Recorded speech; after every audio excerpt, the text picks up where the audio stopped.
You're listening to All the Best from FBI Radio 94.5. I'm Gabriella Accaria. How long do you spend on your appearance?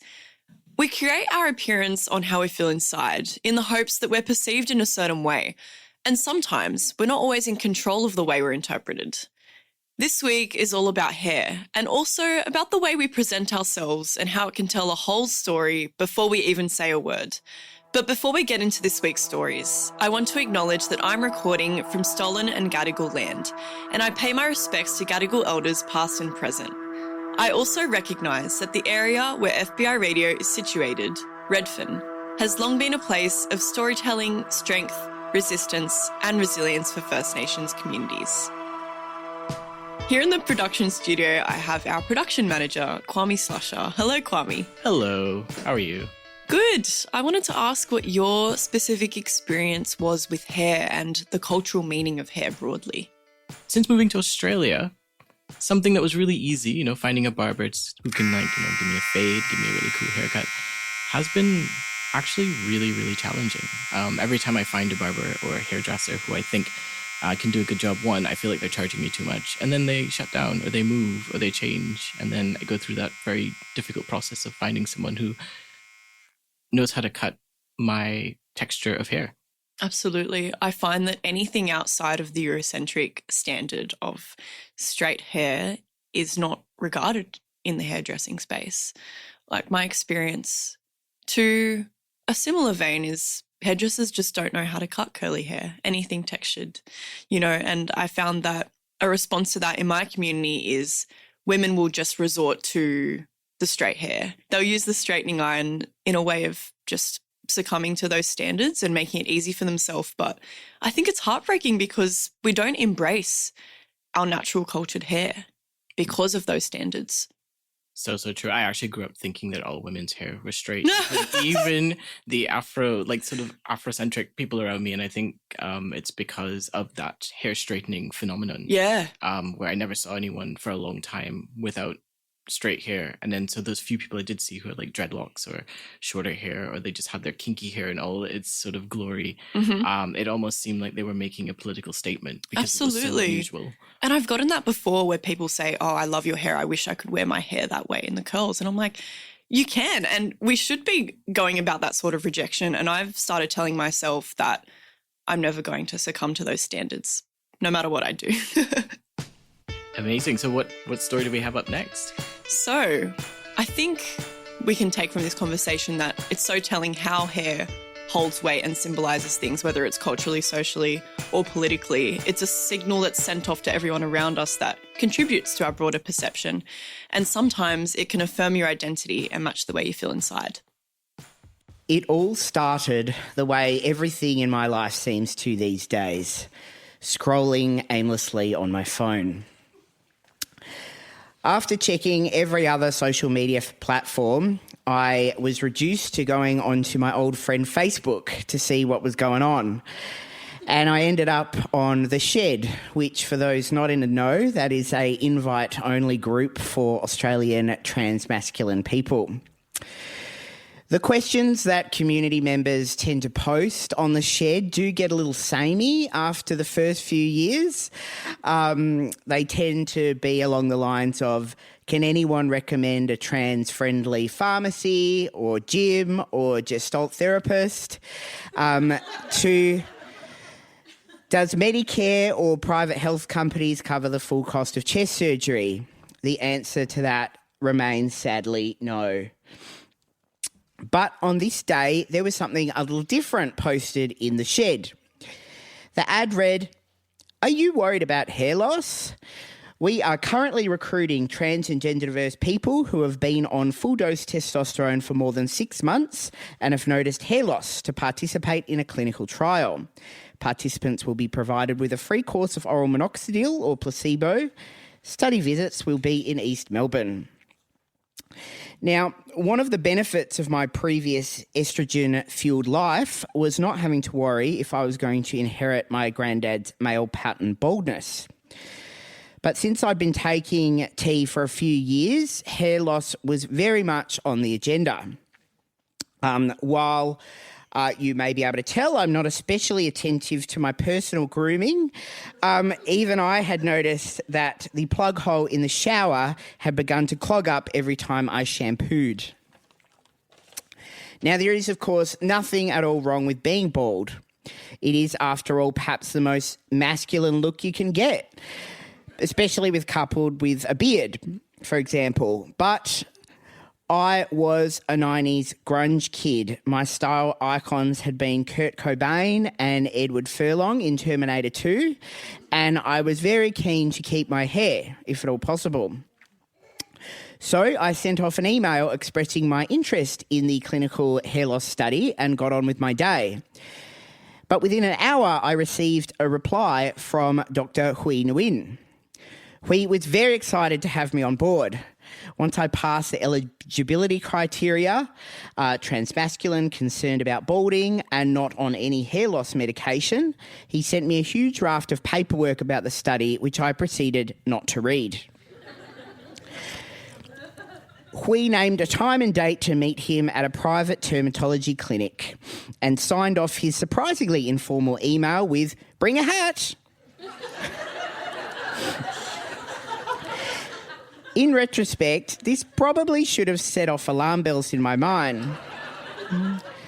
But it was summer, and I assumed as a dermatologist in training, Hui was just especially sun-safe.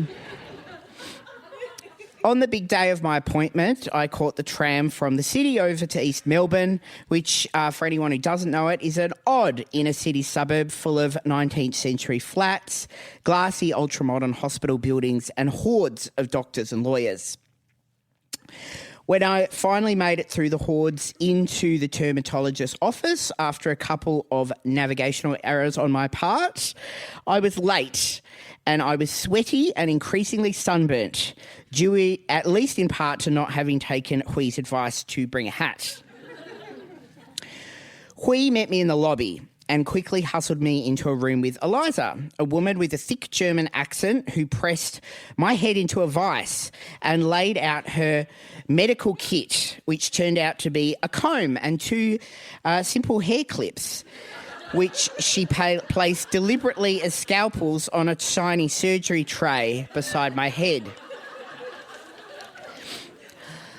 Eliza immediately untucked my regulation millennial side part and brushed my hair into more of a classic James Van Der Beek, kind of Dawson's Creek style, which I understand is fairly popular with the young people now, but I couldn't get around it.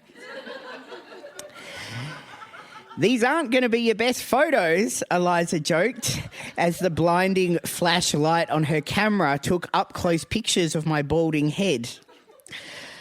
I was then sent back off to see Hui, who led me into a tiny room largely filled by an ominous-looking full-body scanner.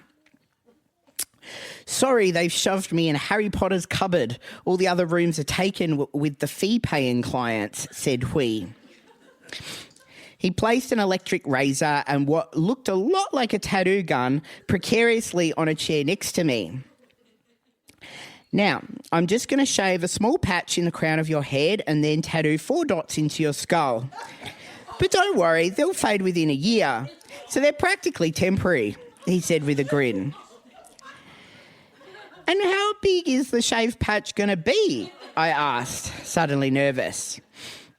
I was worried, at least in part because I had to go straight back to work at the Department of Health straight after this appointment. And as luck would have it, my manager and I were just happening to be going on a site visit to the local psychiatric unit, St. Vincent's, just around the corner. "Oh, not too big," said Hui. "The size of a 20-cent piece, maximum," he said. I tried to imagine how noticeable a 20% sized bald patch shaved into the back of my head would be, and I determined that it would be pretty noticeable. There was no time for further small talk, however, as Hui turned on the electric razor. As its cool blades touched my crown, what certainly looked to be a huge pile of hair dropped to my feet. "Ooh, sorry." That was maybe more like a 50-cent piece. I'm still getting used to doing it, Hui said. As a high-pitched whir rang out and a tattoo needle pierced my naked skull, I chastised myself for not reading the accompanying paperwork before signing up. For I could absolutely see now why Hui had asked me to bring a hat. Once my 4 tiny tattoos were complete on my newly balded head, Hui poured out a new piece of equipment. It kind of looked like an electric egg beater. This is a very high-powered microtechnology lens that uses non-invasive artificial intelligence to analyse magnified pictures of your scalp and determine the length and follicle of each piece of hair, Hui said, as he started rubbing something wet, sticky and alcohol-scented into the back of my head. "Oh, what's that?" I asked, in a way that I hope was polite. "Hand sanitizer," he replied. "I found that it really helps me redirect the hair. Yours is very wavy back here," he said, as we kept pumping more and more hand sanitizer into the back of my head. As my head got damper, I started to feel more and more anxious about my upcoming work trip to the psych ward. As I began to look more and more like somebody who might be going through an acute phase of a mental health crisis, I was increasingly worried that I might end up there myself on an overnight assessment. Hui eventually passed me a box of tissues and suggested I give the back of my head a good wipe. As I dropped the sticky, wet tissues into the bin, I felt more like a punter finishing up at a brothel than a patient in a hair loss study. As I left, I asked Hui how many other trans guys were in the study. 38, he replied, as he gave me 3 months' worth of pills to swallow. Now, I felt deeply self-conscious as I made my way back to St. Vincent's. On the tram, I tried to keep the back of my head out of the view of the other passengers, which is quite difficult. And throughout the psych ward visit, I tried my best to stand at the back of the room by a wall, or failing that, behind a patient modesty curtain. I took in absolutely nothing about St. Vincent's Hospital's innovative new approach to acute mental health care or the staffing profile or anything that I was meant to be there to be learning, and instead kept wondering if people were looking at my weird, shaved, freshly tattooed head at any given moment. I hoped that if they did, I might be given the benefit of the doubt and believed to be part of some sort of niche religious sect that engaged in a sacred tonsure ritual. So when I got home, I needed to do some research, and I went back on the Shed Facebook group to see if anyone had posted about their own recent head-shaving trauma at the hands of Twee. I imagined myself forming a support group, say the East Melbourne 38, to discuss and organise around our shared pain. And in the weeks that followed, every time I went to Brunswick, which for anyone who doesn't know is kind of Melbourne's trans-mask headquarters, I carefully studied the backs of people's heads, seeing if I could spot a fellow member of my tribe. But as I returned to Eliza and Hui every few weeks to have the back of my head photographed and occasionally get my crown reshaved, I found that I came to look forward to my appointments. I found that it was nice to be observed in a whole new way. Suddenly, it didn't matter what clothes I was wearing or any of the knowledge I had obtained in my new role, but the direction of my hair follicles. I was being judged based on a physiologic process of the part of my head that I'd never even seen with my own eyes and was unaware of. Being viewed from this different angle and judged on a scale so wholly alien to the ones that I usually used, such as how well I was passing or how young or thin I looked, felt like an unexpected blessing. I didn't have to be brave, handsome, or even conscious to succeed in Hui's study. I just needed to take my pills and sit back as my hair's automatic nervous system did its thing. The last time I visited Hui's clinic, I beamed with pride as he declared me a fast grower before shaving another strange little bald patch in the back of my head, just in time for Christmas. And on this occasion, I even remembered to bring a hat. Thank you.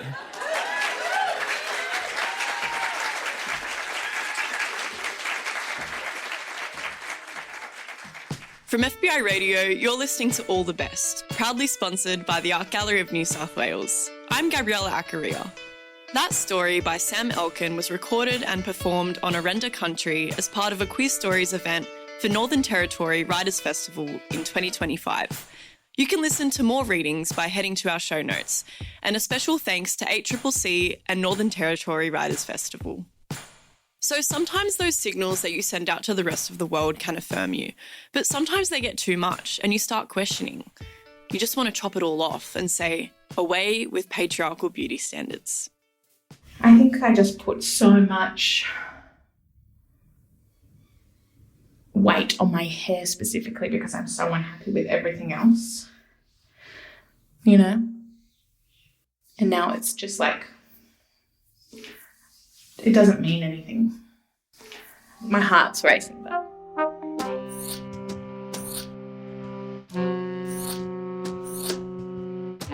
This is Ruby. This is me cutting off my hair.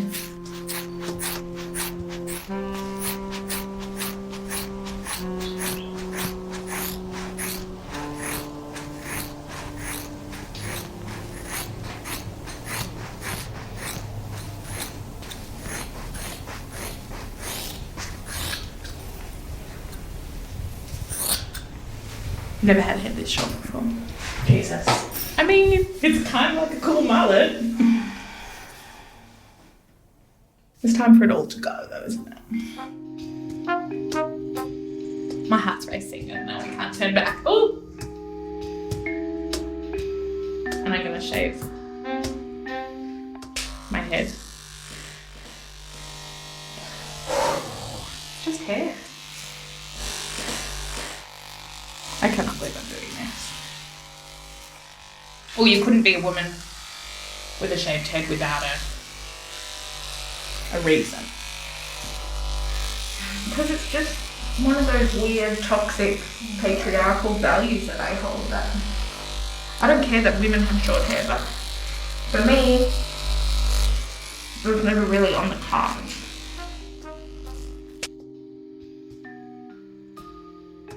The hair doesn't change anything about me except for the fact I have short hair. It doesn't mean that I'm, can't be beautiful.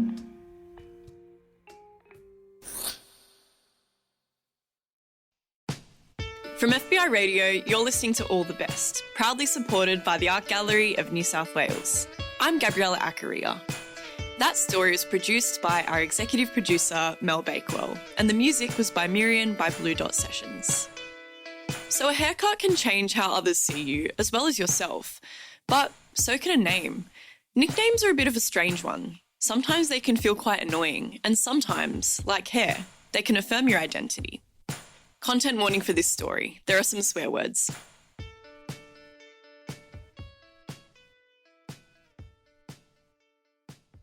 Some context before we start the story off. We're celebrating an anniversary today. It's my 9th month on testosterone. I'm writing this. Oh, thank you. I'm writing this and I'm realizing that that's the time it takes to make a baby, a whole new human being. And I guess in a way that's sort of what I've been doing. I'm kind of in the process of making like a whole new me, or at least finally letting the real guy come out. Now, I don't usually like to spill things about my life like that for no reason, but I thought it was important for this whole thing to make sense. Because in these 9 months, I've been learning a lot. I'm perceiving public a completely different way. But the thing that stuck out to me most was unexpected. A subtle thing that men across all of Australia have probably already gotten used to. And it was a complete surprise to me. And that was the subtle art of chill guy nicknames. Now, I'll go through some of them. Champ, legend. Ledge if you're like really cool. Man, mate, bruv. But today I'll be focusing on 3. Buddy, boss, and brother. Now, I work in retail, and I get a lot of casual interactions with other guys. Last year, the script went as such. Hey, do you need any help? Yeah, can I get a size 9 in these? And I got used to that. But about 2 months into testosterone, the script started to become, hey, do you need any help? Yeah, can I get a size 9 in these, brother? Brother. Me. I was getting called brother. It felt fucking amazing. Like a shot of adrenaline with every interaction. I was finally being let into the club. Like injecting something into my butt was like worth it, finally. Yeah, that's where I have to take testosterone, by the way, if you didn't know. Yeah, it was like truly the rite of passage into this sacred brotherhood. And maybe I'm lucky. Brother's a really common one in Western Sydney. And I really like that one because like I'm a nerd and I think I'd do really great in Assassin's Creed Brotherhood. But I digress. Sometimes I get buddied, but that's usually from like a middle-aged man who probably sees me like this. Or, and this one gives me such an ego, I get called boss, which I didn't think was ever going to be like associated with me. It's like really masculine. It's like the type of thing you call like a butcher, a tradie, a lumberjack perhaps. But hey, a win for short kings everywhere when I'm called boss. But I think the best one I've ever gotten was when I was a customer myself. It was this little music shop near my area. I went in after the gym because I like work out now, crazy. And I thought I deserved a little treat, a little CD or two. Now, I like to think I'm adventurous, like I like to try new things. And I fully intended to grab like a cool new artist that I've never heard before. But I saw a copy of Live Sauce by the band 5 Seconds of Summer, which is a band that I've loved since childhood, singing covers of songs which I've already loved since childhood. So yeah, I'm actually not that adventurous at all.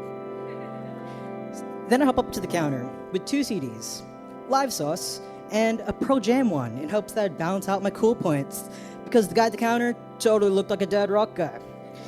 And it's not like I care what people think, but I care what people think. So, imagine this gruff, middle-aged guy who owns a record store. Kind of my dream. He's like exactly the kind of guy that I want to be one day. And we go through the usual routine. Just this, thanks. Just this, thanks. Sure thing, buddy. Buddy. Fuck. Yeah, okay, that makes sense. He totally thinks I look like this. So, how's your day been? Oh yeah, it's been alright. Kinda busy. Ah, keeping busy. Good man. Good man. I went from buddy to good man. Good man. Good man. Good man. Now, that was months ago, but I'll tell you, it's really stuck with me. Like, I'll admit, it's a weird time to be a trans person. With all the shit you hear in the news, when you're a trans creator, you're sort of expected to become this, like, mouthpiece. A voice for an entire community that isn't necessarily brought together by one mission or one agenda. You're expected to speak like it's a monolith, as if it isn't a different experience for every individual. Apparently, trans people only make 0.9% of the population, not even a whole 1%. Yet, especially lately, been kind of villainized, targeted, made a sort of scapegoat for a lot of the big issues in the world. If I think about it for too long, it can kind of wear on me. It's hard not to. But, if the past few months have taught me anything, for every bad thing, there's something good. Like, testosterone has been crazy. I'm like, always sweaty. Some shirts just don't fit the way they used to, and my skin has been the worst it's ever been. But, I actually want to work out. My shoulders are wider. And every day I am closer to growing the 80s porn stash of my dreams. And I've never been happier. So yeah, maybe it's always going to be an uphill battle, but even so, I don't think it's a reason to get cynical. To always want to fight, feel like you're on the defense. Because honestly, more people think you're a good man than you'd realize.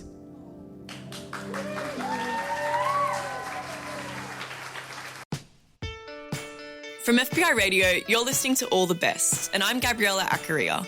That story is produced by writer and illustrator J.D. Leon Lagman, and the sound designer was Matthew Forbes. It was recorded live as part of an All the Best Read to Me live storytelling event Extraordinary Tales in 2025, supported by the City of Sydney. And if you love audio stories, keep listening to All the Best for audio adventures from around the corner and around the country. New episodes drop Tuesdays, 4 p.m. Sydney time. And you can find scores of local stories in our archive at allthebestradio.com or wherever you get your podcasts. And if you want to learn how to make a radio story, get in touch. All the Best is made at FBI Radio on Gadigal land, and it features producers, stories and voices from unceded Aboriginal lands across so-called Australia. We're made possible by the Community Broadcasting Foundation, and we're sponsored by the Art Gallery of New South Wales. Kwame Slusher is our production manager. Katarina Fraga-Matos is our community and events coordinator. The All the Best executive producer is Mel Bakewell. Imogen Brosnan is our digital media trainee, and a special shout out to all of our amazing volunteers. Shining Bird composed our theme music, and Annie Hamilton designed the artwork. You can find our full archive of more than 700 episodes at allthebestradio.com. I'm Gabriella Accaria. Thank you for listening. Whoa, we've hit 700. Whoa.